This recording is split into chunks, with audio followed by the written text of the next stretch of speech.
गुजरात बड़ौदा के पवित्र पावन प्रांगण में बैठकर ये कथा श्रवण करने का सौभाग्य प्राप्त हुआ। बड़े भाग्यशाली हैं सभी शिव भक्त जो इस पवित्र पावन कथा का लाभ ले रहे हैं, कथा को श्रवण कर रहे हैं। ये पवित्र पावन महापुराण की कथा जो संपूर्ण जगत का कल्याण करने वाली है और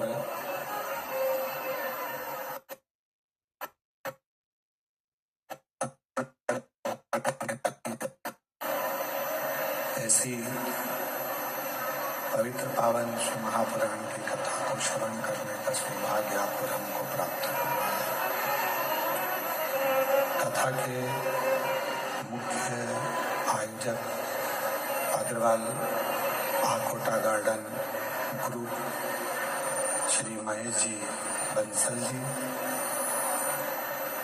मुख्य यजमान चंद्रपाल जी अग्रवाल बड़ौदा गुजरात से हैं,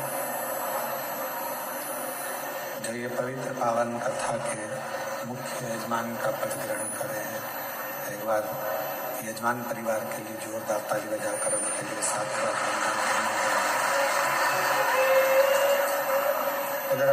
सुनो, यहाँ बैठ जाओ, यहाँ बैठ जाओ, इस स्टेज में बैठो।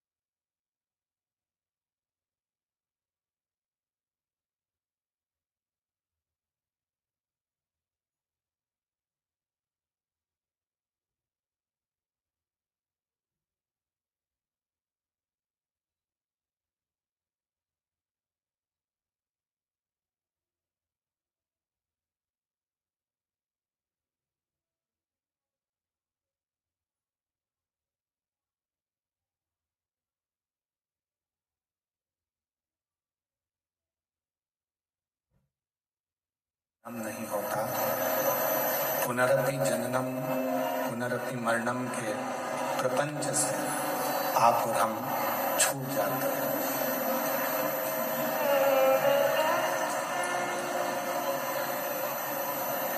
और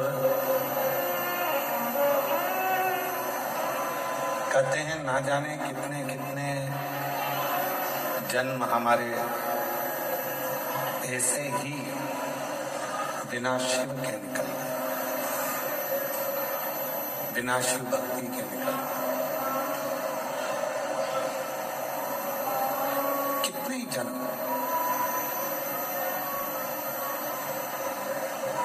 उन जन्मों में हम भगवान की अविरत भक्ति को प्राप्त नहीं कर सके।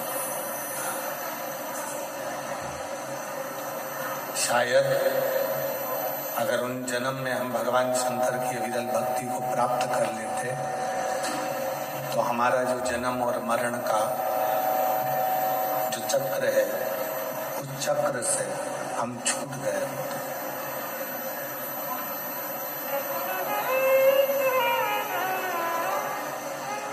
जो निकल गया,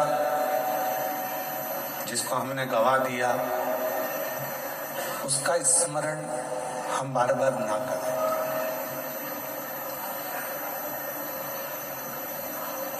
जो चले गया उसको क्या याद करें।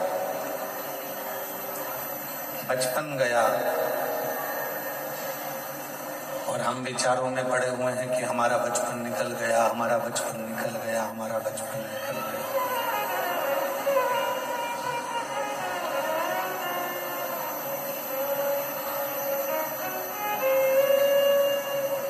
जवानी चली गई किसी किसी की, हम उसी स्मरण में डूबे हुए हैं कि हमारी जवानी चली गई, युवान अवस्था हमारी चली गई।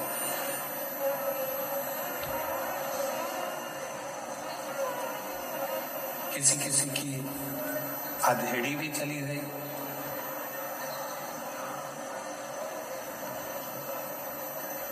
अब बुढ़ापा आया है तो बुढ़ापे में विचार आ रहा है कि मेरा बचपन, जवानी, अधेड़ी सब चली गई और अब जो ये अवस्था है बुढ़ापे की,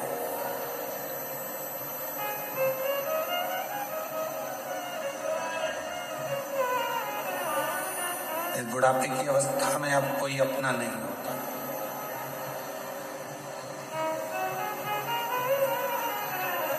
और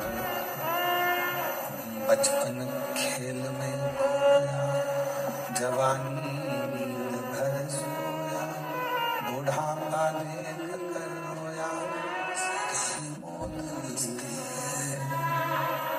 बचपन गया, जवानी गई। आवाज सेट नहीं है तुम्हारी साउंड की। बचपन गया,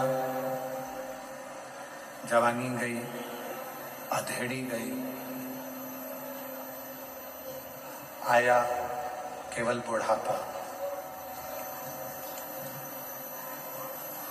और बचपन खेल में खोया, जवानी नींद भर सोया, बुढ़ापा देख कर रोया,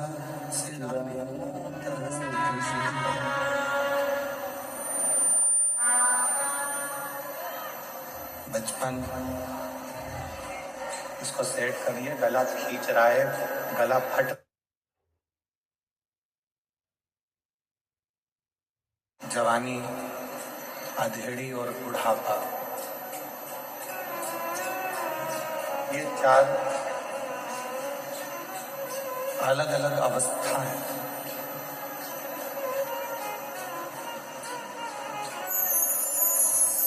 और इन अवस्थाओं में हम कितना भगवान का भजन करें हैं, हम कितना मंत्र जाप करें हैं, हम कितना स्मरण करें हैं, हम कितना कीर्तन करें हैं।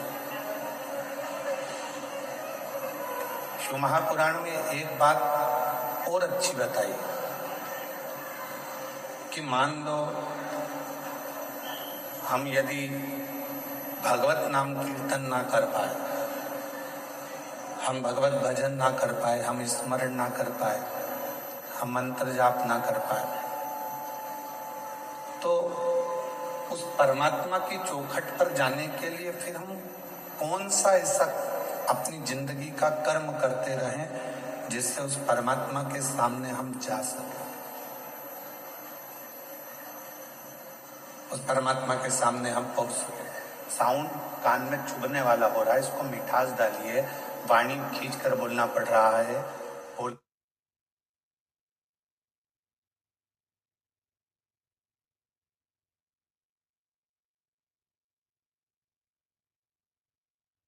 कर्म कौन सा ऐसा कर दिया जाए जिस कर्म को कर कर हम उस परमात्मा के सम्मुख में पहुंच जाए, हम परमात्मा के सामने पहुंच जाए। और शिव महापुराण में वेद व्यास जी वर्णन करते हैं कि वो एक कर्म ऐसा है, सत्कर्म।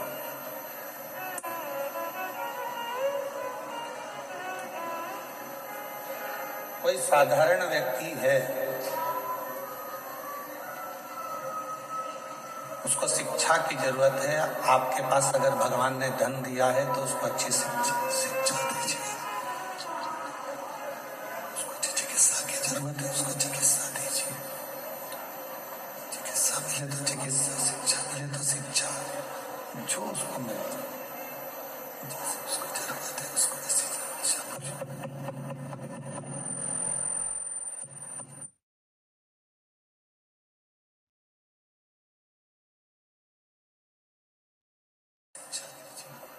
उसको चिकित्सा की जरूरत है, उसको चिकित्सा दीजिए। शंभो शरण मांगो घड़ी दुख का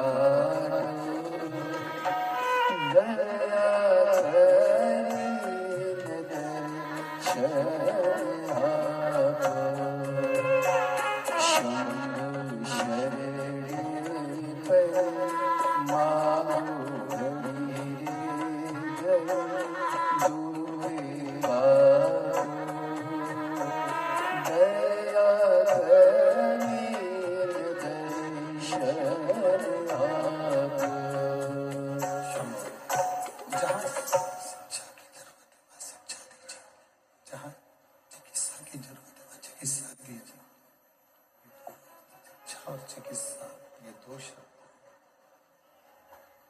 चिकित्सा भी दे सकते हैं, शिक्षा भी दे सकते हैं, ये दो दे सकते हैं।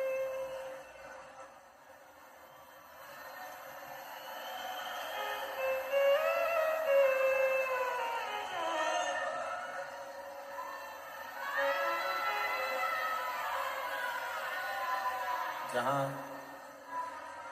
शिक्षा की जरूरत है, जहाँ शिक्षा दीजिए, जहाँ चिकित्सा की जरूरत है, चिकित्सा दीजिए।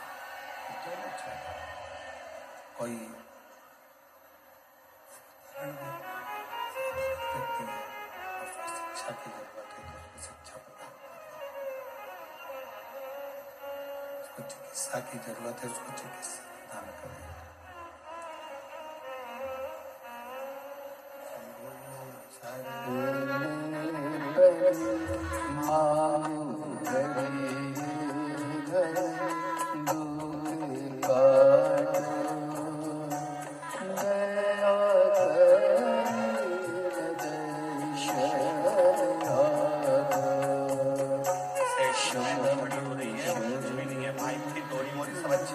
मैं सेट नहीं कर पा रहा, दो शब्द निकलते हैं, बाकी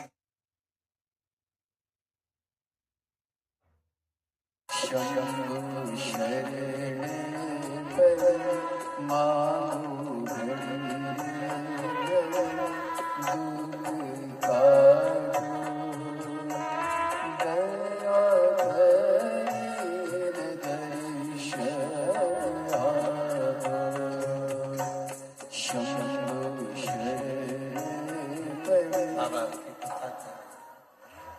कोई साधारण व्यक्ति है और उसको शिक्षा की जरूरत है, तो उसको शिक्षा दीजिए। कोई साधारण व्यक्ति है, उसको चिकित्सा की जरूरत है, उसको चिकित्सा दीजिए। इस शिक्षा और चिकित्सा परमार्थ के दो कार्य ऐसे हैं, ये दोनों कार्य हमको उस ईश्वर के सामने खड़े रहने का बल देते हैं। शिक्षा भी देती है, चिकित्सा भी देती है। ये दोनों, शिक्षा और चिकित्सा, ये दोनों हमको उस परमात्मा की साक्षीकरण में खड़े रहने का बल प्रदान करते हैं, बल देते हैं।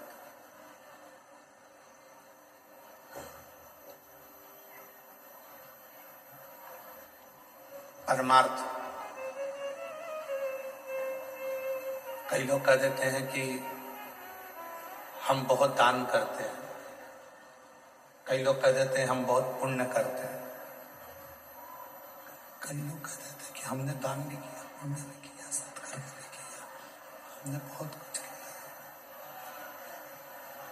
दान भी कर रहे हैं,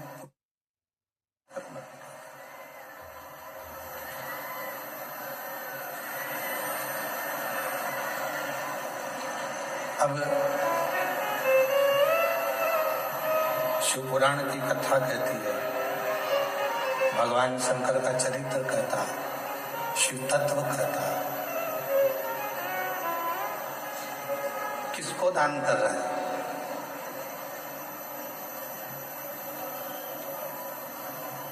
कहाँ पुण्य कर रहे हैं, कहाँ सत्कर्म कर रहे हैं, बताया जाए। कहाँ पुण्य है, कहाँ सत्कर्म है, कहाँ दान है।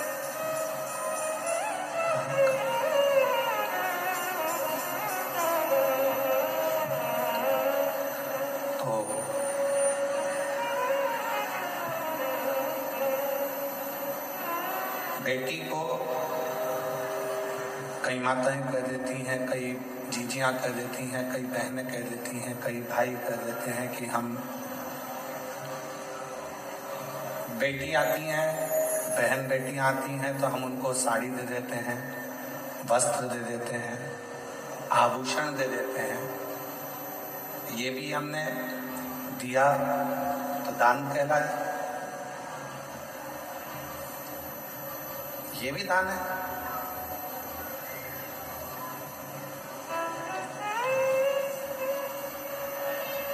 थोड़ा सावधानी से सुनिएगा कथा को। तुम्हारी बहन आ रही है, तुम्हारी बेटी आ रही है और उसको तुम कुछ दे रहे हो, वो दान नहीं कहलाएगा, वो उसका हक कहलाएगा। ऐसे नहीं दोगे तो दूसरी तरह से लेना होता है, उसको दान नहीं कहेंगे। बहन को कल साड़ी दिला दी तो तुमने सोचा कि मैंने उसको साड़ी दिला दी है, तो तुमने सोचा कि मैंने उसको दान कर दिया। उसको बस तो तुमने दान कर दिया, उसको आभूषण दिला दिए तो दान कर दिया।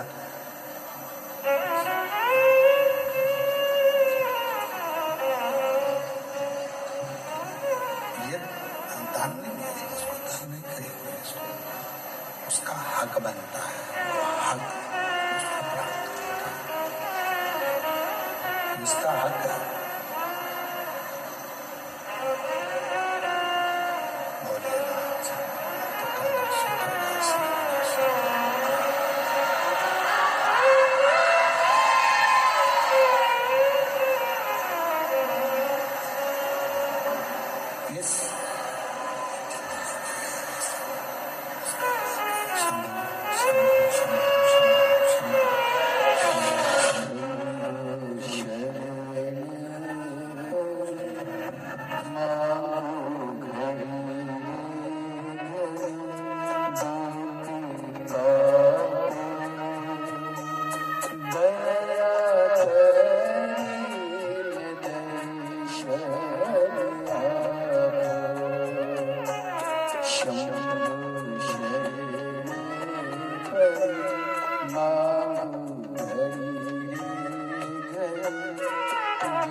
कई लोग कह देते हैं कि बहन बेटी को दिया तो दान दिया। शिव महापुराण की कथा कहती है बहन बेटी को दिया वो दान नहीं है, वो उसका हक है।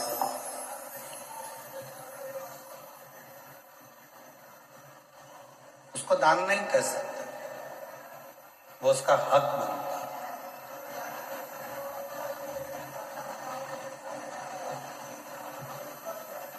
कोई कहता है कि हमने हमारे परिवार के व्यक्ति को दिया, दान दिया, वो दान नहीं कहलाता। दान की परिभाषा किसको कही गई कि परिवार के अंदर कोई दूसरा व्यक्ति है, मान लो कोई रिश्तेदार है और उसका बच्चा पढ़ना चाहता है, शिक्षा अध्ययन करना चाहता है,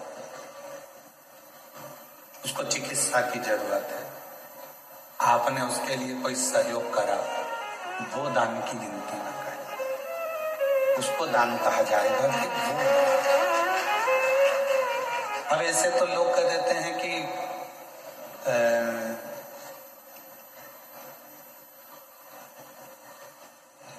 कितना सुंदर कहा है कि यदि हम किसी व्रत का उद्यापन करते हैं, हम किसी व्रत का यदि उद्यापन कर रहे हैं और उद्यापन यदि हम कर रहे हैं तो उद्यापन करने में भी पहला प्रयास होना चाहिए कि बाहर की जो माताएं हैं, बाहर के जो जोड़े हैं, बाहर के जो लोग हैं, उद्यापन में पहले उनको गिना जाए। और हम क्या करते हैं, अपने घर में ही उद्यापन करना है, घर की तो देवरानी जेठानी इतनी सारी हैं, वैसे भी तो बुलाना ही पड़ेगा, तो वैसे की जगह ऐसे बुला लो, गिनती की गिनती हो जाएगी और उद्यापन का उद्यापन हो जाएगा। मतलब तुम्हें काम निपटाना है, तुम्हें उस उद्यापन का फल प्राप्त नहीं करना, तुम्हें उस उद्यापन का फल नहीं चाहिए, तुम्हें केवल काम को निपटाना है, केवल काम निपटाना नहीं है।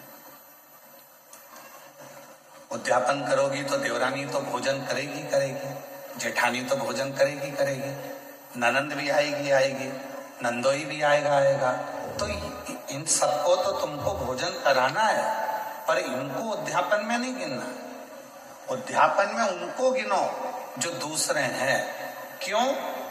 हम अगर जेठानी को भोजन करा रहे हैं उद्यापन में और जेठानी झूठे बर्तन को हाथ लगा रही है, हम ननंद को भोजन करा रहे हैं उद्यापन में और ननंद पट्टी बिछा रही है, भोजन परोस रही है, काम कर रही है, तो तुम्हारे उद्यापन का फल कहां से मिलेगा तुमको? उस उद्यापन का फल भी तो मिलना चाहिए, उसका फल भी तो प्राप्त होना चाहिए। हमें फल कब मिलेगा? जब हम कोई दूसरा आया है उसके लिए पट्टी बिछा रहे हैं, आसन लगा रहे हैं, भोजन की थाली तैयार कर रहे हैं, भोजन करा रहे हैं, पकवान दे रहे हैं, उनको कोई सामग्री दे रहे हैं, तो वो उद्यापन का फल प्राप्त हो।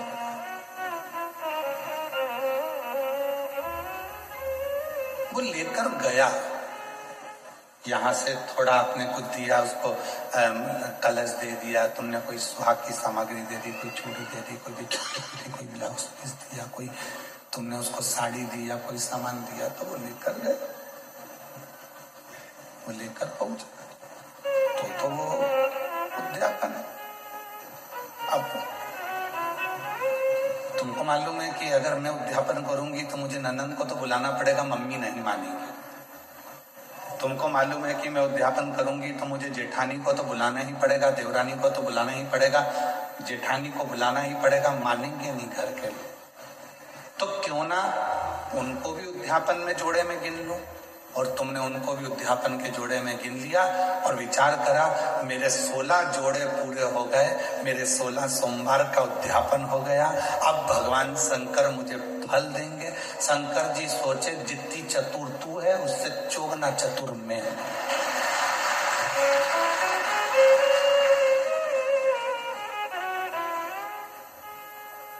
कर वापिस उद्यापन, फिर वापिस कर 16 सोमवार, वापिस 16 सोमवार कर, वापिस उद्यापन कर, वापिस व्रत कर, वापिस कर। पशुपति व्रत किस किसने करे?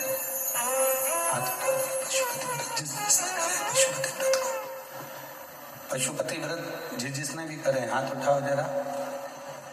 हाँ ठीक है, रखिए, प्रणाम। हम भी करें, ठीक है, हम भी हाथ उठाए, हमने भी करा। और हमारी धर्म पत्नी, ऐसा कोई महीना नहीं जाता होगा जिस महीने में एक बार पूरे 5 पशुपति व्रत नहीं कर लेती। उसका नियम है, वो व्रत महीना 2 महीना में, 2 महीना 3 महीना में पशुपति व्रत करती रहती। पशुपति व्रत में कई माताएं कहती है, गुरुजी आपने कहा कि आखिरी में जिस दिन पशुपति व्रत का उद्यापन होता है उस दिन एक श्रीफल भगवान शंकर को भेंट के साथ में चढ़ा देना चाहिए, भेंट के साथ में रख देना चाहिए। इसका मतलब क्या है? इसका महत्व क्या है? इसका मतलब क्या होगा? इसका महत्व क्या होगा? तो वो पशुपति नाथ है, उसको पशुपति नाथ कहते हैं। और वो पशुपति नाथ है। पूरे 5 व्रत में हमने मान लो कोई गलती करी हो, 5 व्रत में हमने भगवान को शीश नहीं झुकाया हो, 5 व्रत में हमने भगवान को नमन ना करा हो, तो ये जो श्रीफल है, जो ये श्रीफल, जो ये नारियल है, ये शीश का काम करता है। नारियल शीश का काम करता है। और ये श्रीफल नारियल हम भगवान शंकर को देते हैं। ये श्रीफल नारियल भगवान शंकर को देते हैं, प्रदान करते हैं। शंभो शंभो शंभो शंभो शंभो।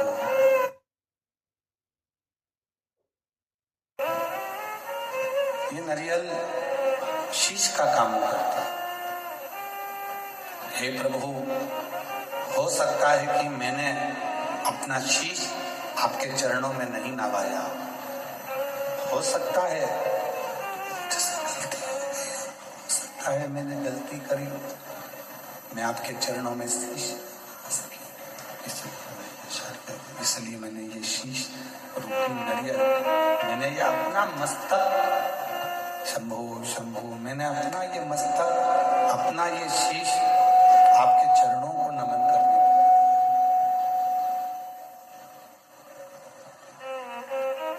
ये आपके चरणों में मैंने छोड़ दिया और अब सौंप दिया इस जीवन का सब भार तुम्हारे हाथों में। अब सौंप दिया इस जीवन का सब भार तुम्हारे हाथों में। है हार तुम्हारे हाथों में और जीत तुम्हारे हाथों में। है हार तुम्हारे हाथों में और जीत तुम्हारे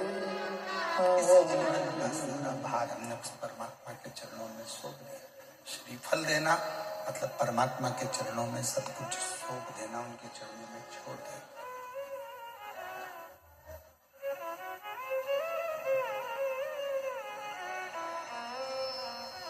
ये जितना, कई लोग कहते हैं गुरुजी, गुरुदेव, आप कहते हो कि पूर्व समय का हमारे कर्म का भोग हमको इस जन्म में आकर भोगना पड़ता है, हमारे पूर्व का कर्म का दंड हमको इस जन्म में भोगना पड़ता है। हाँ, भोगना तो पड़ता है।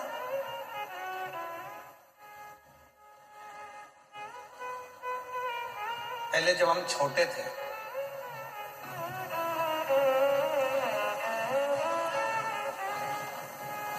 बहुत ज्यादा छोटे थे,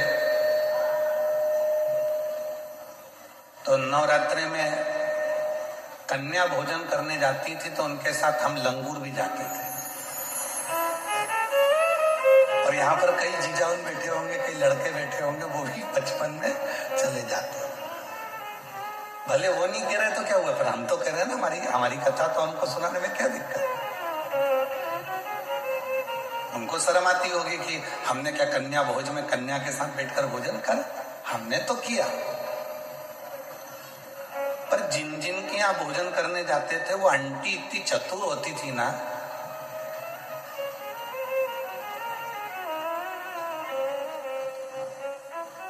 पूड़ी बनाती, हलवा बनाती, सब्जी बनाती।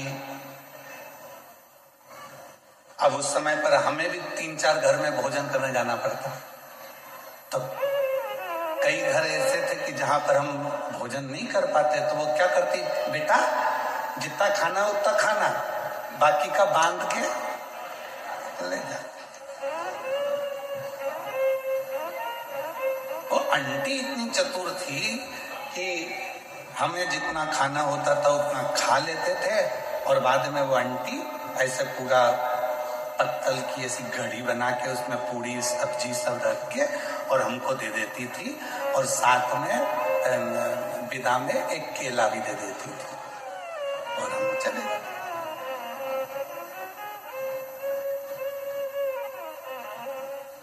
उस समय का देवी जी के समय पर जो हमने कन्या भोज में भोज करा और जो पत्तल लेकर आए, आज समझ में आता है कि उनके घर में हम पूरा नहीं खा सके तो उसने पत्तल में बांधकर दे दिया। उसी तरह ऊपर भी हमारा कर्म का दंड हम पूर्व जन्म का नहीं भोग सके तो उसने हमारे जन्म के साथ पत्तल में बांधकर अभी दे दिया।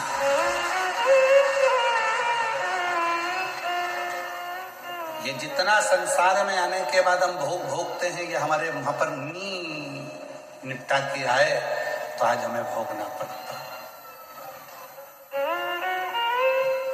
कोई पूर्व का कर्म जो था वो हम नहीं भोग सके तो उसका थोड़ा सा भाग रह गया, और वो भाग आज हमको भोगना पड़ा।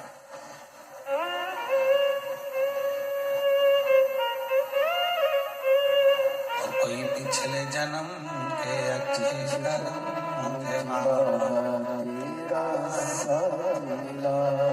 हम पिछले जन्म के कर्मों का भोग भोगते भोगते भोगते भोगते इस जन्म का भी भोग भोग रहे हैं। और कोई हमारे पूर्व में हमने कोई पुण्य करा होगा, मेरी जीजियों ने, मेरे जीजाओं ने, मेरी बेटियों ने, बेटाओं ने, मेरे बुजुर्ग माँ बाप ने कोई पुण्य करा होगा, उस पुण्य का फल ये मिला कि बड़ौदा में शिव पुराण की कथा हुई और उस पंडाल में अपन जाकर देखे। ये पूर्व का पुण्य,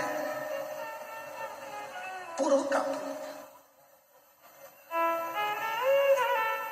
कोई अच्छा कर्म हमारी जिंदगी में हमने करा होगा तो वो हमारे सामने आकर प्रकट होगा।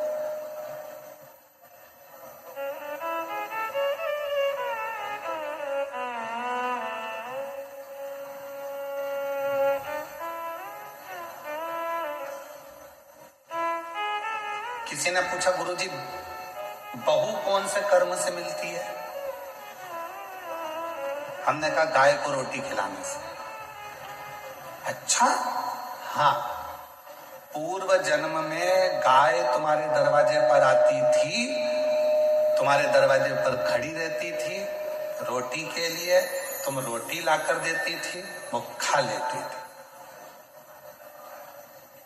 दूसरी बार फिर आती थी, तुम रोटी नहीं देती थी, घर के लोग कहते थे अभी तो दी थी, अभी तो दी थी, और उसको डंडा उठाकर चिल्लाकर भगा देते। बस वो ही गाय तेरे घर बहू बन के आई।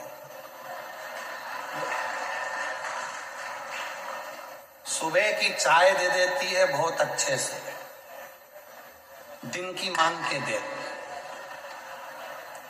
मांग के। अरे मम्मी अब भी तो पी थी तुमने, सबकी चाय बनाऊंगी तो क्या तुम्हारी भी बनाऊंगी? ये तो अब भी सर्विस से आए, नौकरी से आए, इनकी बनाऊं कि तुम्हारी बनाऊं? बस अगर उस समय पर रोटी 2 बार भी दे देती तो 2 बार चाय भी मिल जाती। पूर्व कर्म, पिछला हिसाब बना।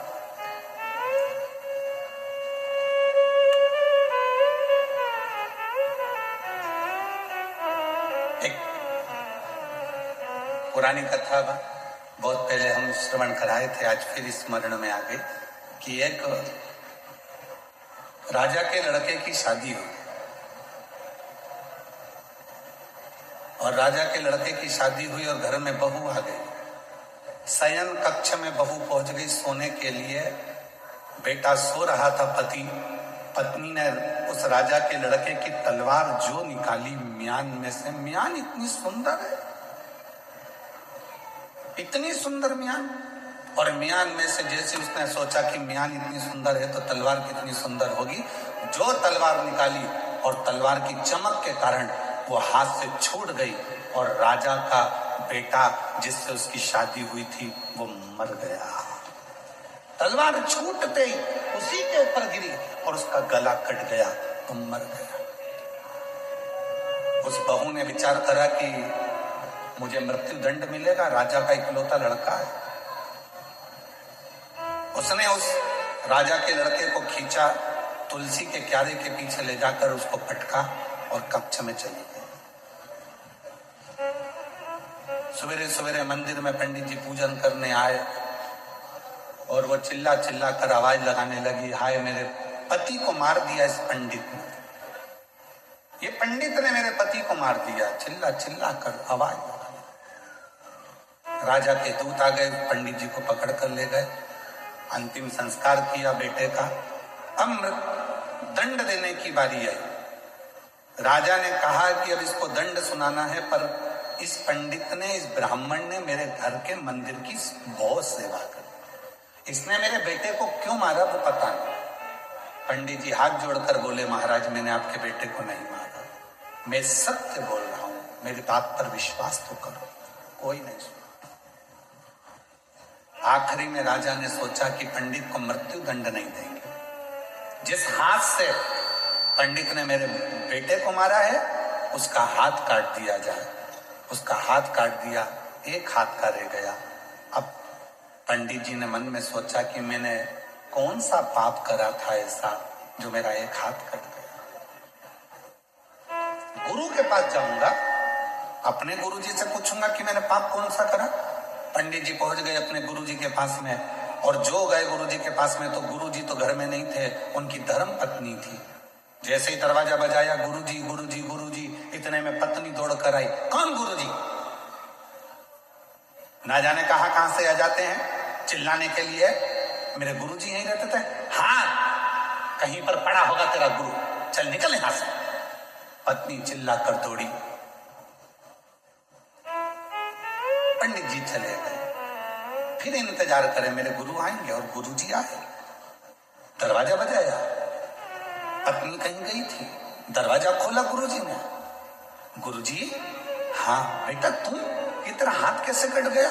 वही तो पूछने आया हूं गुरुजी कि मैंने कौन सा पाप करा था जो मेरा हाथ कट गया।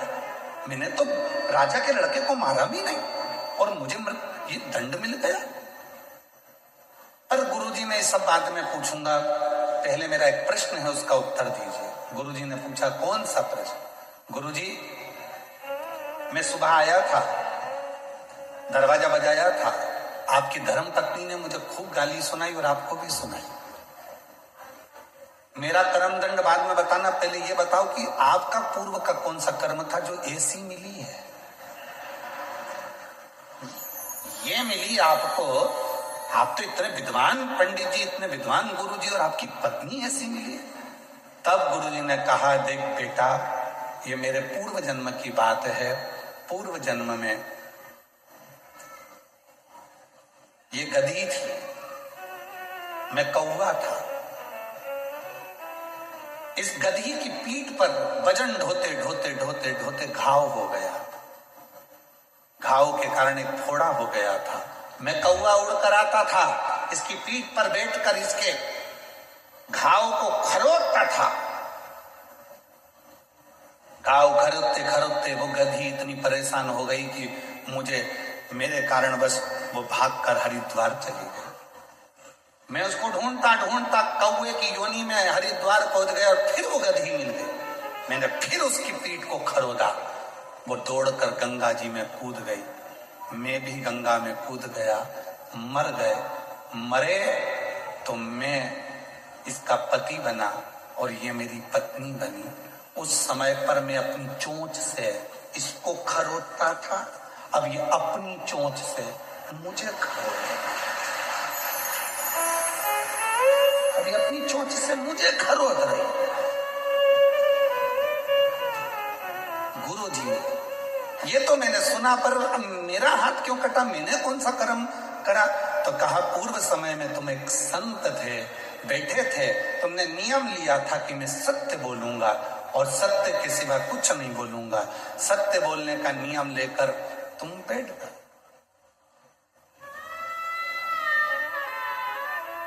और उसी समय पर एक कसाई के हाथ से गाय छूटकर भागी। छूटकर भागी। तुम तब कर रहे थे, गाय तुम्हारे सामने से निकल गई। कसाई ने आकर तुमसे पूछा, तुमने मेरी गाय देखी है? तुम्हें सत्य बोलना था, सत्य बोलना था, तो तुम तप में लगे थे।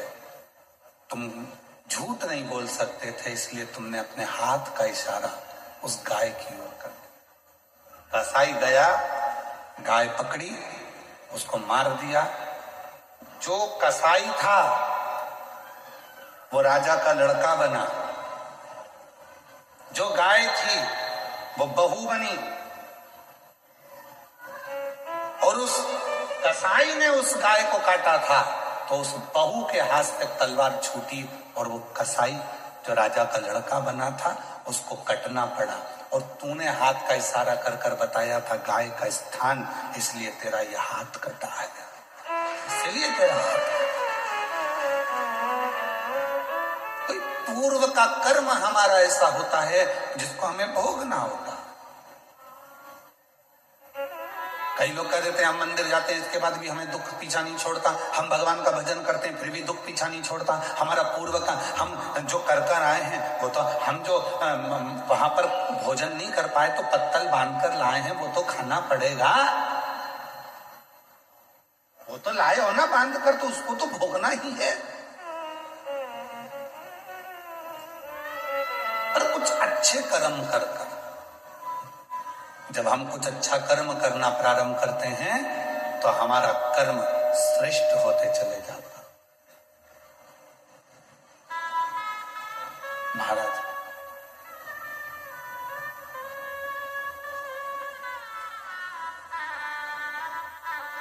कोई पिछले जन्म के अच्छे कर्म मुझे बाबा तेरा साथ मिला।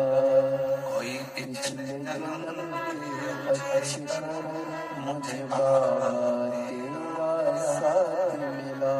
जहाँ सारी दुनिया झुकती है, जहाँ सारी दुनिया झुकती है, मुझे आई दरबार मिला, दरबार मिला। कोई पिछले जन्म के अच्छे कर्म मुझे बाबा तेरा साथ मिला। कोई पूर्व का कर्म होगा जो हम भोग रहे हैं। चलिए शिव महापुराण की कथा कहती, अपने बच्चों को मंदिर जाने की आदत डालो, अपने बच्चों को एक लोटा जल ले जाकर शिव मंदिर में भेजो, अपने घर के एक एक बच्चे को शिवालय तक भेजने का प्रयास करो। क्यों?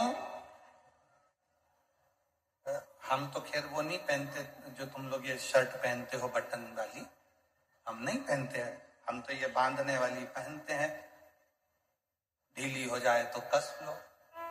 अब तुम्हारी तो जो फिटिंग है वैसी की वैसी पहन लो, भले ढीला ढिल्ला हो।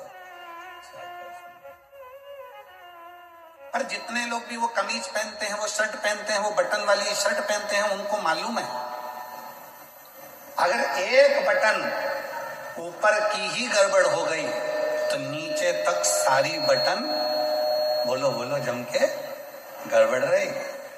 एक बटन अगर सही लग गई तो जितनी भी बटन है वो सब सही हो जाएगी। एक बटन अगर आड़ी टेढ़ी हो गई तो सारी बटन आड़ी टेढ़ी हो गई। उसी तरह यदि बचपन आड़ा टेढ़ा हो गया तो जवानी अधेड़ी और बुढ़ापा भी आड़ा टेढ़ा हो गया।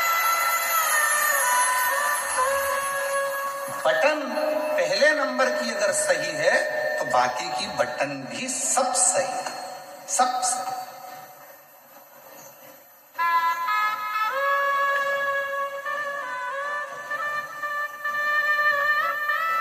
दर्जी जब कपड़े सिलता है, आप लोगों की शर्ट बनाता है, तो दर्जी कितना चतुर होता है जरा विचार करिएगा कि वो दर्जी जेब लगाता है ना तो लेफ्ट में लगाता है। कहाँ लगाता है? लेफ्ट, उल्टी साइड, क्योंकि उसको मालूम है हार्ट इधर ही है, दिल इधर ही है। उसने जेब क्यों लगाई? किसी दर्जी से पूछना कि ये जेब क्यों लगाई तूने? तो कहा पैसा रखना है तो नीचे की जेब में रखना, मोबाइल रखना है तो नीचे की जेब में रखना, और अगर कभी जिंदगी में भगवान का प्रसाद मिल जाए, बेलपत्र मिल जाए तो दिल के पास रखना, हार्ट के, दिल के पास। इसलिए उसने जेब भी, एक दर्जी भी अगर जेब लगा रहा है शर्ट में तो उल्टी साइड पर लगा रहा है जहां हार्ट है, जहां दिल है, क्योंकि उसको मालूम है भगवान का प्रसाद जितना दिल के करीब में होता है उतना हार्ट आनंदमय रहता है।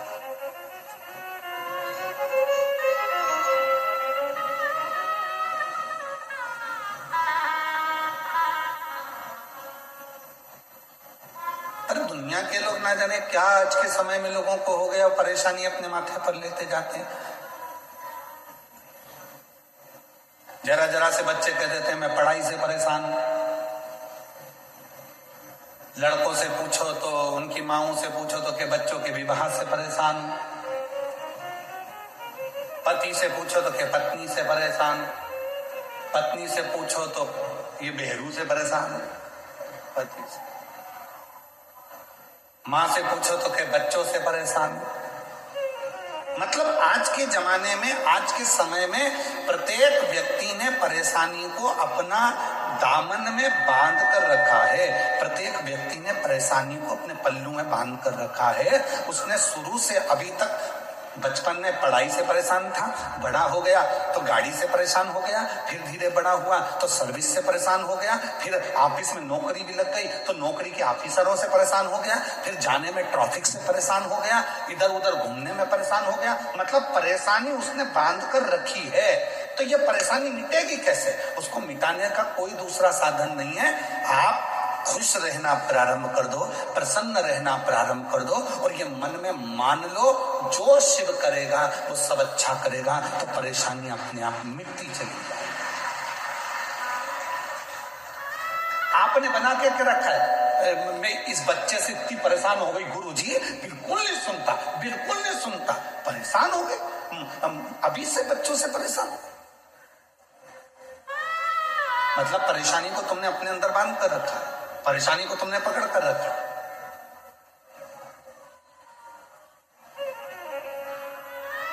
यहाँ आज कथा में सूरत में जिन्होंने कथा करवाई थी, सम्राट भाई पाटिल आए हुए हैं। कहाँ बैठे? अच्छा, पहली कथा जो सूरत में कराई थी आपने, बड़ी सुंदर कथा कराई। एक बार जोरदार ताली बजाकर आपको बहुत बहुत साधुवाद विराज। जब हम इनके यहाँ ठहरे थे तो सम्राट भाई बोले थे गुरुजी इतनी भीड़ सूरत में आ गई है, बड़ा सोचना पड़ रहा है। हमने कहा बिल्कुल मत सोचो और ना परेशान हो, ना तुमने बुलाया है ना तुम बुला सकते हो, ये तो उसका डमरू बजता है तो कोई चल कर आता है।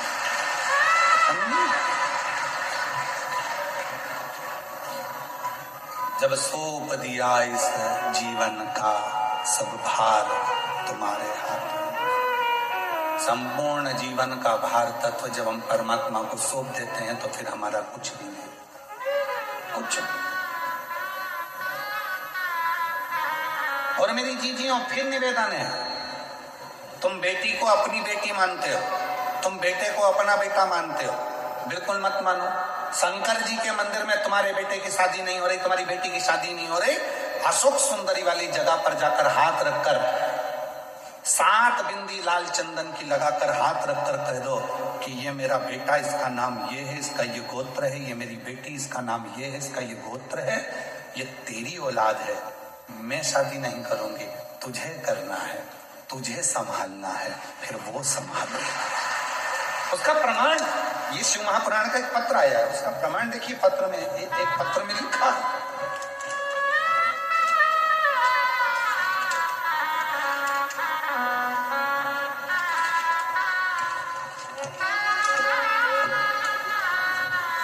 पत्र में लिखा, सीमा दिलीप टकाते, प्लाट नंबर 296, द्वारकेश नगर, सूरत,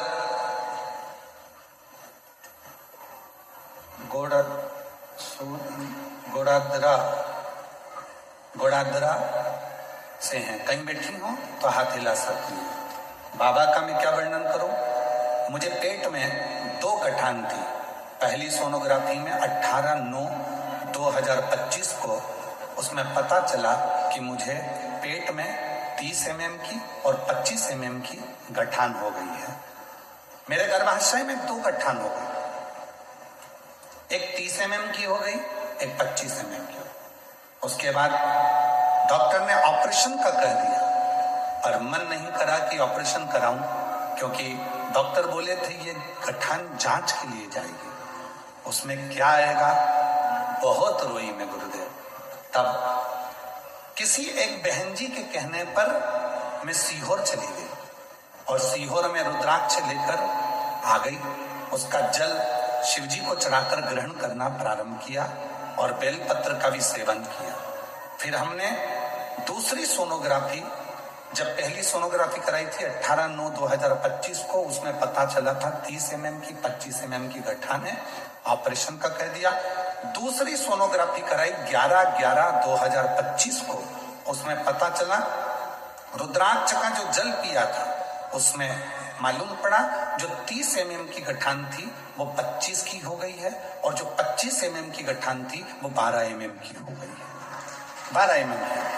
गुरुदेव, फिर मुझे मालूम पड़ा कि सूरत में कथा हो रही है और हम सूरत की कथा में पहुंच गए। कथा प्रारंभ होने वाली है, इसमें मंदिर में जाके बाबा से प्रार्थना किया और जो गठान है वह गल जाए ऐसी प्रार्थना कर कर हम, मेरी सास सूरत के पंडाल में कथा सुनने के लिए आई और वहां से एक रात पंडाल में रही और बाबा से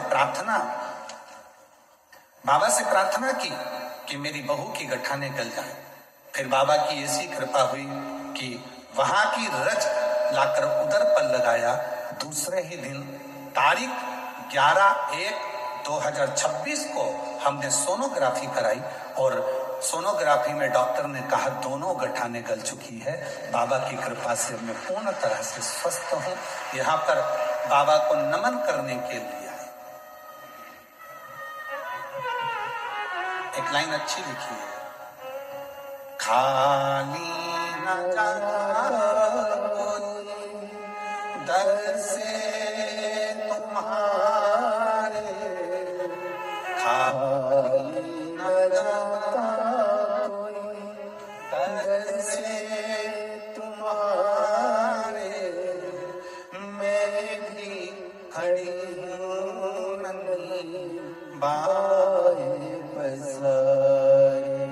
अपने से लगा लगा लो गिरा जा रहा हूँ उठा उठा प्रभु से अब तो न टालो गिरा जा रहा उठा उठा। हम उस पर आश्रित हो गए, हमने उस पर भरोसा कर लिया, हमने उस पर विश्वास कर लिया। कोई पिछला जन्म, कोई कर्म हमारे सामने। दुनिया के लोग हमेशा रोते रहते हैं, भगवान ने हमें गरीब बना कर पैदा करा, भगवान ने हमको गरीब बना कर पैदा करा। बताओ, इसको इतनी सारी गाड़ी दे दी, उसको ये दे दिया, उसको बंगला दे दिया, उसके बच्चे डॉक्टर बन गए, उसके बच्चे इंजीनियर बन गए, उसका बंगला बन गया, और भगवान ने हमको गरीब भगवान किसी को भी गरीब बनाकर पैदा नहीं करता। गरीब तुम खुद हो, जो अपनी बुद्धि में ये बात लेके रखी हो।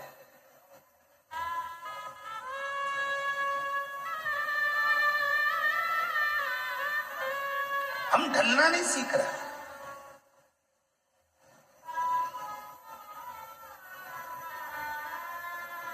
तुम्हारी बहू अगर थोड़ी सी भी तुम पे गुस्सा करती है, तुम्हारी बहू तुमसे नाराज रहती है, तो तुम किसको जाकर कहते हो? किसको जाकर कहते हो? उसके पिताजी को कहेंगे, और उसके रिश्तेदार को कहेंगे, अपनी बेटी को फोन लगा के तेरी भाभी रत्ती भर अच्छी नहीं है, अरे ऐसा काम करी, तेरे भैया की पत्नी ने ऐसा काम करा, और वो आकर खड़ी हो जाती है तो तुम एकदम चुप। सीखो। चलो एक बात हम तुमसे पूछते हैं, उत्तर देना जरा। तुम्हारे यहां की लाइट चली गई, नगर पालिका को फोन लगाओगे? जम के बोलो। पीडब्ल्यूडी को फोन लगाओगे? जम के बोलो। जल मंत्री को फोन लगाओगे? जम के बोलो। नहीं।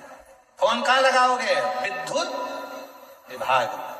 एमपीवी को फोन लगाओगे? जो विद्युत विभाग है उस विभाग को फोन लगाओगे। बोलो सही है कि गलत है? पीएचई को फोन लगा कर क्या करोगे?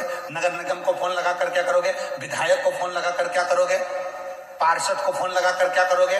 फोन लगाना पड़ेगा कि बिल के ऊपर नंबर लिख कर दिया जाता है, अगर लाइट में कुछ गड़बड़ी हो, लाइट नहीं आए तो विद्युत विभाग को फोन करो। हाँ, तुम्हारी नाली साफ नहीं हो रही है तो किसको फोन लगाओगे? विद्युत विभाग को। फोन लगाना पड़ेगा नगर निगम को, नगर पालिका को। तुम्हारे घर पानी नहीं आ रहा, फोन लगाना पड़ेगा पीएचई को, जल विभाग को। अब तुम लाइट गई, नगर पालिका को फोन लगा रहे हो, नाली खराब है, विद्युत विभाग को फोन लगा रहे हो, तो वो सुधरने वाली नहीं है। उसी तरह यदि गलती बहू की है तो सबको कहना बंद कर दो, एक कमरे में बैठकर बहू से बात करो। नगर पालिका की गलती है तो नगर पालिका से कहो, विद्युत विभाग की गलती है तो विद्युत विभाग से कहो, बेटे की गलती है तो बेटे को बुलाकर बात करो। पर जगह जगह जगह जगह फोन लगा रहे हो, साहब हमारी लाइट चली गई, साहब हमारी लाइट चली गई, साहब हमारी बहू ने ये कर दिया, साहब हमारी बहू ने वो कर दिया, तो दुनिया करेगी क्या? याद रखना, शादी में 1000 व्यक्ति को बुलाओ, वो 1000 खाकर जाएंगे, पर जब तुम्हारे घर में उत्पात मचेगा, बहू बेटे का झगड़ा होगा, वो 1000 में से एक को भी बुलाकर बैठा दो। जो तुम्हारे यहाँ 200 की 500 की थाली खाकर गए हैं, प्लेट निपटा कर गए हैं, गाजर का हलवा, छम्मक लड्डू, कुल्फी, गुड़िया का बाल, सब खा के चले गए। अब घर में धमाल मच रहा है। मैं मेरे मामा जी को बुलाता हूँ, अभी बताता हूँ, उसके रिश्तेदार को बुलाता हूँ, अभी बताता हूँ। सब फोन लगाते रहना, कुछ नहीं होगा, कोई नहीं आएगा, आखिरी में तुम्हारा झगड़ा तुमको ही मिटाना पड़ेगा। इसलिए नगर पालिका की गलती है तो नगर पालिका से कहो, विद्युत विभाग की गलती है तो विद्युत विभाग से कहो। उसी तरह बेटे की गलती है, बेटे को कमरे में बुलाओ, समझाओ। बहू की गलती है, बहू से कहो। अब बहू की बात पड़ोसन से करे, अड़ोसन से करे, धड़ोसन से करे, जो घर में मिलने आए, मौसी आए उससे, नानी आए उससे, सबसे कहती फिर रही है और सोचे कि नगर पालिका का काम विद्युत विभाग करेगा। बिल्कुल नहीं करेगा। समझ में तो आ रही है ना कथा? कि हम उसको बताएं। अब हम गलती वाले को तो गलती बताते नहीं है, हम बहू की बुराई सब जगह करते हैं, पर बहू से बात नहीं करते कि बेटा मेरे को ये चीज अच्छी नहीं लग रही है। तो बहू भी समझाएगी, मम्मी कोई बात नहीं, अगर आपको ये चीज अच्छी नहीं लग रही है तो मैं सुधारने का प्रयास करूं, सुधारने का प्रयास। बेटा मुझे ये अच्छा नहीं लगा, मैं सुधारने का प्रयास करूं।